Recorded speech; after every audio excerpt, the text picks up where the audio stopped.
ಕನ್ನಡ ನಾಡಿನ ಪ್ರಸಿದ್ಧ ಜನಪದ ಕಲೆಗಳಲ್ಲಿ ಕಂಸಾಳೆ ನೃತ್ಯನೂ ಕೂಡ ಒಂದು. ನಮ್ಮ ಕರ್ನಾಟಕದಲ್ಲಿ ಚಾಮರಾಜನಗರದಲ್ಲಿ ಕಂಸಾಳೆ ನೃತ್ಯ ಅತ್ಯಂತ ಪ್ರಸಿದ್ಧವಾದದ್ದು.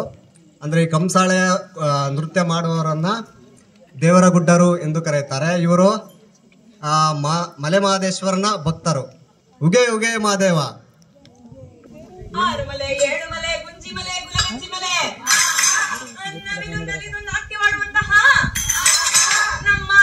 ಸ್ವಾಮಿ ಬಾಲಕನ್ ಸಾರಿ ಉಘೆ ಅಂದ್ರಪ್ಪೋ.